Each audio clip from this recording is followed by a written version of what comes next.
Hello friends, कैसे हैं सब लोग। आप ठीक हैं? उम्मीद है आप सब लोग ठीक ठाक होंगे, खैर आफियत से होंगे और अपना काम जो है वो बेहतरीन तरीके से कर रहे होंगे। तो भाई आज है हमारे पास क्लास 7 और लास्ट क्लास में हमने एक बहुत इंपॉर्टेंट चीज़ समझी थी, स्पॉट वॉल्यूम, जो कि आप समझें कि सिंगल हैंडली बहुत इंपॉर्टेंट है। क्योंकि आपको मैंने बताया था ना, यहाँ पे एक्चुअल कॉइन के बाय सेल के वॉल्यूम का आपको पता चलता है कि लोग क्या कर रहे हैं। ज़्यादातर लोग इस कॉइन से मतलब बाय कर रहे हैं, ज़्यादातर लोग इस कॉइन को सेल कर रहे हैं। तो आज इसी तरह का हमारे पास एक और वॉल्यूम होता है, फ्यूचर वॉल्यूम। अब फ्यूचर वॉल्यूम बेसिकली वो वॉल्यूम होता है जिसमें आपने देखा होगा कि लोग एक्सचेंजेस और जो ये बेसिकली एक तरह का टूल होता है जिसमें आप कॉन्ट्रैक्ट असाइन करते हैं, ठीक है, लॉन्ग या शॉर्ट का, ठीक है, और प्राइस अगर उस डायरेक्शन में मूव करती है तो आपके उस कॉन्ट्रैक्ट के ऊपर आपको बेनिफिट होता है, ठीक है। अब इस तरह से जो लॉन्ग शॉट होता है ना, उसमें जो वॉल्यूम जनरेट होता है उसको फ्यूचर वॉल्यूम बोलते हैं। अब ये जो फ्यूचर वॉल्यूम होता है ना, उससे फिर आपको वॉलेटिलिटी का पता चलेगा। मतलब अगर फ्यूचर वॉल्यूम बहुत ज़्यादा हो रहा है तो इसका मतलब बहुत ज़्यादा लॉन्ग लॉन्ग शॉट कर रहे हैं, वॉलेटिलिटी आ सकती है इस टोकन में। मतलब अगर फ्यूचर वॉल्यूम बहुत ज़्यादा हो जाता है ना, तो आप समझ सकते हैं किसी भी साइड जो कॉइन है वो बहुत बड़ी छलांग लगा सकता है। आपने देखा होगा ना, अक्सर वो बेशतर कॉइन 100-200% मूव कर जाते हैं, ठीक है। यहाँ बैठे बैठे कॉइन 20-30-40% डाउन आ जाते हैं। तो इसके पीछे होती है वॉलेटिलिटी, और वॉलेटिलिटी जो क्रिएट होती है वो बेसिकली फ्यूचर में ज़्यादा एक्टिविटी की वजह से। चलिए थोड़ा सा क्रिप्टो क्लास में हम समझ लेते हैं। अभी देखो मैं आपको बता रहा हूँ, हम सिर्फ डेटा को समझ रहे हैं। अभी हम अपनी कोई स्ट्रैटेजी या कोई वो नहीं करें, हम सिर्फ डेटा समझ रहे हैं ताकि आपको पता चले किस चीज़ का मतलब क्या है। वो तो फिर आगे चलकर जब आप थोड़ा सा मैं आपको बताऊंगा तो फिर आप खुद ही समझ जाएंगे कि किस डेटा का क्या मतलब होता है और किस डेटा की वजह से कॉइन क्या परफॉर्म कर सकता है। तो जो हमारे पास पहले स्पोर्ट जो हम लास्ट में समझ चुके हैं, उसमें ये था कि कोई भी टोकन कॉइन आप जो बाय कर रहे हैं वो एक्चुअल में और एक्चुअल में सेल, और उसकी वजह से जो वॉल्यूम जनरेट होता है वो स्पॉट वॉल्यूम है। आज ही हमारे पास जो एक्सचेंज का अपना एक्सचेंजेस के जो अपने मतलब हर एक्सचेंज के पास ये टूल होता है। उसमें क्या होता है, आप उस टोकन को, कॉइन को या कुछ भी टोकनाइज एसेट है, जैसे कि ये अभी आपके सामने XAUT जो कि गोल्ड है, ठीक है, डिजिटल गोल्ड आप इसको ले सकते हैं। और इसका जो सिंबल बेसिकली, क्योंकि इस तरह के जो एसेट्स हैं उनके सिंबल थोड़े इस तरह के आपको मिलेंगे। X basically non country based asset, global asset, ठीक है, और AU इसका जो पीरियोडिक टेबल में साइन है, गोल्ड का सिंबल है, ठीक है, केमिस्ट्री के, तो वहाँ से इसका जो एलिमेंट साइन है सिंबल, ठीक है, तो वो लेकर इसका जो सिंबल है डिज़ाइन किया गया XAUT। तो आप इसको भी ट्रेड कर सकते हैं यहाँ पे। तो अगर आप ये XAUT गोल्ड को अगर आप लॉन्ग शॉर्ट कर रहे होते हैं तो उसकी वजह से जो वॉल्यूम जनरेट होगा वो होता है फ्यूचर वॉल्यूम।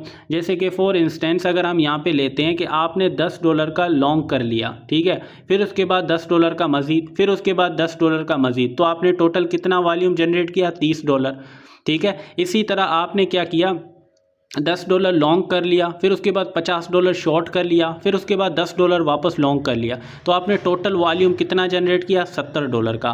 तो देखो वॉल्यूम अगेन स्पॉट की तरह यहाँ पे भी वही है, आप लॉन्ग कर रहे हैं, शॉर्ट कर रहे हैं, जो मर्जी कर रहे हैं, ठीक है, आपका वॉल्यूम काउंट होता है। तो ये सिर्फ ना आपका, बल्कि अगर पूरी एक्सचेंजेस जो मैंने आपको ये दिखाया था, अगर देखो हम डेटा समझने इन तमाम एक्सचेंजेस के ऊपर जो कॉइन के हवाले से जो कुछ हो रहा है, ठीक है, इसमें आपका भी आ रहा है और सबका भी आ रहा है, तो उससे हमें एक जो ना के लिए वॉल्यूम मिलता है। हम उस वॉल्यूम से जान सकते हैं कि लोग क्या कर रहे हैं। अब आपको फ्यूचर वॉल्यूम तो समझ आ गया ना, यहाँ तो लोग लॉन्ग कर रहे हैं, यहाँ तो लोग शॉर्ट कर रहे हैं, ठीक है। अब इसकी थोड़ी सी डॉक्यूमेंटेशन को पढ़ लेते हैं, फिर हम अपनी मार्केट पे जाके इसको थोड़ा एनालाइज करेंगे, ठीक है। जो फ्यूचर वॉल्यूम होता है वो भी देखो स्पोर्ट की तरह का ही एक वॉल्यूम होता है, लेकिन ये वहाँ कहाँ से आता है? लॉन्ग और शॉर्ट वाली साइड से, जहाँ पे एक टोकन को लोग लॉन्ग कर रहे होते हैं या शॉर्ट कर रहे होते हैं, ठीक है, और कलेक्टिवली वॉल्यूम आता है। अब वॉल्यूम देखो सिंगल हैंडली आपको अभी यहाँ पे ज़्यादा कुछ नहीं बताएगा, सिर्फ यही बताता है कि लोग लॉन्ग शॉर्ट कर रहे हैं, लेकिन आपको तब पता चलेगा जब इसको आप फंडिंग रेट के साथ कंपेयर करेंगे। देखो मैं आपको बहुत सादा मिसाल देता हूँ, यहाँ पे वॉल्यूम इंक्रीज़ हो रहा है, इसका मतलब ये लोग यहाँ तो लॉन्ग कर रहे हैं या शॉर्ट कर रहे हैं और धड़ाधड़ कर रहे हैं, क्योंकि वॉल्यूम ऊपर जा रहा है। मतलब लॉन्ग शॉर्ट बहुत ज़्यादा हो रहा है, तो आप बड़ा एहतियात कर सकते हैं, क्योंकि जहाँ पे वॉल्यूम स्पाइक लेता है ना फ्यूचर का, वहाँ पे वॉलेटिलिटी आती है, कॉइन किसी भी साइड जंप लगा सकता है, ठीक है, जब इतना एक्सट्रीम वॉल्यूम क्रिएट होता है फ्यूचर के अंदर। अब आपको कैसे पता चलेगा कि ये जो लॉन्ग शॉर्ट कर रहे हैं उसमें कौन ज़्यादा कर रहा है, मतलब ज़्यादातर लॉन्ग कर रहे हैं या शॉर्ट कर रहे हैं? तो आपको फंडिंग रेट पे नज़र डालनी होती है। अगर फंडिंग रेट पॉजिटिव चल रहा है, इसका मतलब जो फ्यूचर वॉल्यूम आ रहा है जिसमें ज़्यादातर लॉन्ग शॉर्ट कर रहे हैं, तो उसमें ज़्यादा जो लोग हैं या ज़्यादा जो तादाद है या जो बैलेंस जो इसका बारी है वो लॉन्ग वालों का है। इसी तरह अगर फंडिंग रेट नेगेटिव आपको दिखने को मिल रहा है, तो इसका मतलब जो लोग यहाँ पे फ्यूचर में ज़्यादा एक्टिविटी हो रही है उसमें ज़्यादातर लोग शॉर्ट कर रहे हैं। फिर बाद में इसको आपने अपनी कॉमन सेंस से इसको समझना है कि अब मार्केट क्या कर सकती है। अगर ज़्यादातर लोग शॉर्ट कर रहे हैं तो मार्केट क्या कर सकती है इनके साथ और क्या हो सकता है, ये बाकी चीज़ें हम आखिर में डॉट्स को मैंने कहा कनेक्ट करेंगे, तब आपको अच्छे से समझ आ जाएगी, ठीक है। तो अभी के लिए जो फ्यूचर वॉल्यूम है वो आपने समझ लिया कि जितना ज़्यादा लॉन्ग शॉर्ट करेंगे वॉल्यूम जनरेट होता है, वो होता है फ्यूचर वॉल्यूम। अब इस फ्यूचर वॉल्यूम में जिस चीज़ को आपने देखना होता है कि ज़्यादातर लॉन्ग करें या शॉर्ट करें, वो आपको फंडिंग रेट से पता चलता है। तो जब इन चीज़ों को मिलाकर आपको पता लगेगा कि ज़्यादातर लोग क्या कर रहे हैं, इसको हम मार्केट पर जाके समझते हैं। जैसे कि अब यहाँ पर अभी हम मार्केट पर आते हैं, ठीक है। कोई भी XYZ कॉइन को हम पिक कर लेंगे, ठीक है। और ये थोड़ा सा शायद नेट का मसला हो सकता है, हाँ ठीक हो गया। तो अब यहाँ पे अगर हम आते हैं, ठीक है, ये कोई भी हम कॉइन पकड़ लेते हैं, जैसे कि फॉर इंस्टेंस ये MAS के मास कॉइन को हम पकड़ लेते हैं, ठीक है। मास कॉइन जो कि आज थोड़ा सा ऊपर आया है, 4-5% ऊपर आया है, और इसकी वीकली डेटा में हम पहले क्या चेक करेंगे, पहले हम चेक करेंगे उसका फ्यूचर वॉल्यूम, ठीक है। तो फ्यूचर वॉल्यूम क्या आपको नज़र आ रहा है कि कंटिन्यूसली, मतलब इतना कोई ख़ास डाउन भी नहीं है और बहुत ज़्यादा अप भी नहीं है, मतलब नॉर्मल केस चल रहा है, जैसे पहले था वैसे ही है। मतलब लोग जैसे लॉन्ग शॉट कर रहे थे वैसे ही कर रहे हैं, कोई ख़ास एक्टिविटी नहीं है। अब इसमें भी आपने देखना हो कि ज़्यादातर लोग कौन है, तो आपको थोड़ा बहुत आइडिया हो रहा है कि हल्का सा स्लाइटली लॉन्ग वाले ज़्यादा हैं। स्लाइटली का देखो कभी भी बहुत ज़्यादा इफेक्ट नहीं होता, ये मतलब थोड़े से आप, क्योंकि यहाँ पे आपको डेटा में पता चल रहा है ना, एनुअलाइज, मतलब यहाँ पे एनुअलाइज सिर्फ 6.7, मतलब अगर 1 साल तक भी लॉन्ग वाले अपनी पोजीशन होल्ड करें उनको सिर्फ 6% पे करना होगा। 1 साल कौन करेगा, ठीक है, हो सकता है कोई करे।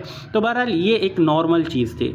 अब चलें हम देख लेते हैं किसी और कॉइन को, ये साइन कॉइन को ज़रा देख लेते हैं उसका क्या सीन चल रहा है। तो साइन कॉइन तकरीबन आज 6% ऊपर गया है, ठीक है। और इसका वॉल्यूम देखो, इसका वॉल्यूम भी नॉर्मल है, बिल्कुल नॉर्मल। देखो कभी कभी तो जाहिर है $2 मिलियन ऊपर, $1 मिलियन नीचे, लेकिन एक अजीब केस तो नज़र नहीं आ रहा ना कि एकदम से वॉल्यूम स्पाइक हुआ है या एकदम से वॉल्यूम गिर गया, नहीं, बिल्कुल नॉर्मल चल रहा है, ठीक हो गया। लेकिन ज़्यादातर लोग कौन कर क्या हो रहा है, यहाँ पे भी आप देख सकते हैं स्लाइटली लोग यहाँ पे पॉजिटिव है। कोई ऐसी चीज़ मुझे नज़र नहीं आ रही, आप जब बाद में चेक करेंगे हो सकता है आपको इस तरह का केस नज़र आए। अब ये जो मर्ल कॉइन है 8% इंक्रीज़ हुआ है, और 8% इंक्रीज़ यहाँ पे भी फ्यूचर वॉल्यूम इतना कोई ख़ास नहीं है, थोड़ा सा डाउन तो आया है पहले की निस्बत, लेकिन इतना भी नहीं है, मतलब नॉर्मल में सही चल रहा है। कोई बहुत ज़्यादा यहाँ पे स्लोप मूड नहीं बना हुआ कि एकदम से बिल्कुल जो ना डाउन की तरफ आया, थोड़ा बहुत डाउन आया है लेकिन इतना नहीं है। और इसमें भी जो ज़्यादातर लोग हैं वो हल्के से लॉन्ग की तरफ है, ये इतनी कोई चीज़ नहीं होती है, ठीक है। और फिर उसके बाद अगर हम चेक कर लेते हैं कोई पंपिंग कॉइन में से उठा के देख लेते हैं, वहाँ पे हमें शायद कुछ अजीब चीज़ नज़र आ जाए। ये टेक कॉइन को देख लेते हैं। टेक कॉइन जो काफ़ी आज ऊपर गया है तकरीबन 85%। लेट्स से कि इसमें क्या है, ये देखो, ये होती है भाई कि यहाँ पे क्या हुआ है कि फ्यूचर वॉल्यूम बहुत ज़्यादा एक्सट्रीम हुआ है और उसके साथ स्पोर्ट वॉल्यूम भी इंक्रीज़ हुआ है। मतलब यहाँ पे क्या हुआ है कि पिछले 1-2 दिन में अचानक से ये देखो यहाँ पे भी जेन्युइन बाइंग चली है, ये देखो स्पोर्ट में भी एक ज़बरदस्त बाइंग्स आई हैं और आज के दिन में भी ज़बरदस्त बाइंग चल रही है, और फ्यूचर में भी बहुत ज़्यादा एक्टिविटी देखी गई है। और फ्यूचर में क्या था, अब देखो इस चीज़ को ना आपने थोड़ा सा अच्छे से समझना है, शायद मैं आपको समझा पाऊँ। ये पहले तो देखो पॉजिटिव चल रहा था, ठीक है, लोग यहाँ पे क्या कर रहे थे, लॉन्ग कर रहे थे।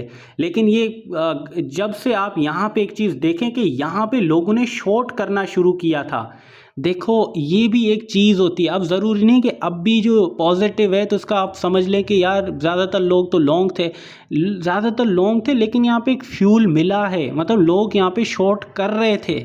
ठीक है, जब इसकी प्राइस ऊपर जा रही थी उस टाइम लोगों का जो ध्यान था कि प्राइस गिरेगी, शॉर्ट कर रहे थे, प्राइस गिरेगी, शॉर्ट कर रहे थे, प्राइस गिरेगी, शॉर्ट कर रहे थे।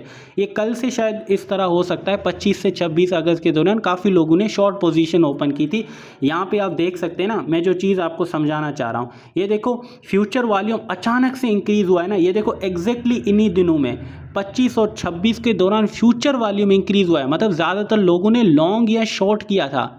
मैंने आपको क्या बताया था, फ्यूचर वॉल्यूम का मतलब ये है कि यहाँ तो लोग लॉन्ग कर रहे हैं या शॉर्ट कर रहे हैं, तो यहाँ पे लॉन्ग शॉर्ट बहुत हुआ है, लेकिन आपको क्या पता चलेगा कि एक्चुअल में क्या हुआ है, तो ये देखो 25 और 26 अगस्त के दरमियान क्या हुआ है, लोगों ने शॉर्ट करना स्टार्ट किया था। ये देखो यहाँ पीक लगा था और यहाँ से कंटिन्यूसली फंडिंग रेट गिरा है, मतलब लोगों ने शॉर्ट करना शुरू किया था। और जब लोगों ने शॉर्ट करना शुरू किया, जैसे कि फॉर इंस्टेंस आज मैं आपको कुछ ज़्यादा ही समझा रहा हूँ, तो ये देखो यहाँ पे प्राइस थी, ठीक है, लोगों ने यहाँ से शॉर्ट किया, अब इनकी लिक्विडेशन यहाँ पे आ गई, यहाँ पे आ गई, यहाँ पे आ गई, मतलब यहाँ पे लोगों ने शॉर्ट किया तो उनकी लिक्विडेशन वाली जगह यहाँ पे आ गई ना। अगर प्राइस ऊपर चली गई तो ये लिक्विडेट हो जाएंगे, इनके स्टॉप लॉस हिट हो जाएंगे, तो प्राइस एकदम से सबको क्रॉस करती हुई मतलब जो है ना यहाँ पे ऊपर चली गई। तो ये फ्यूचर का जो कॉन्सेप्ट है ये आपको समझ आना ज़रूरी है। तो आखिर में दोबारा जो है ना कंक्लूड करते हैं, फ्यूचर वॉल्यूम का मतलब होता है किसी भी टोकन को जो लॉन्ग या शॉर्ट कर रहे होते हैं वो होता है फ्यूचर वॉल्यूम। अब इस फ्यूचर वॉल्यूम से आपको ये तो पता चलता है कि लोग लॉन्ग शॉर्ट कर रहे हैं बहुत एग्रेसिव, अगर फ्यूचर वॉल्यूम ऊपर जा रहा है तो आपको ये चीज़ देखनी होती है कि फंडिंग रेट क्या चल रहा है। अगर फंडिंग रेट जो है ना आपको ये बताता है कि जो वॉल्यूम आ रहा है उसमें ज़्यादातर लॉन्ग है, तो आप थोड़ा केयरफुल हो सकते हैं, प्राइस डंप कर सकती है। और आपको ये पता चलता है कि फंडिंग रेट जो वॉल्यूम आ रहा है उसमें ज़्यादातर लोग शॉर्ट हैं, तो आप प्राइस के अपवर्ड की तरफ थोड़ा सा माइंड बना सकते हैं। ये जस्ट एक हिंट होता है, साइन होता है, प्रोबेबिलिटी होती है, पॉसिबिलिटी होती है, कोई एक्चुअल जेन्युइन सिग्नल नहीं होता है। ठीक है, तो आज के लिए फ्यूचर वॉल्यूम। अब नेक्स्ट जो क्लासेस होगी उसमें कुछ और कॉन्सेप्ट्स हैं जो आपको समझने हैं, जैसे लिक्विडेशन, ये जो अभी जिसकी मैं बात कर रहा था, ये हम इंशाल्लाह कल सेशन में हम लिक्विडेशन को ही समझेंगे कि लिक्विडेशन क्या होती है, लिक्विडिटी क्लस्टर्स क्या होते हैं, ये थोड़ा सा हम समझेंगे, तो अब आपको और अच्छे से समझ आएगा ये सारा किस्सा। Thank you so much.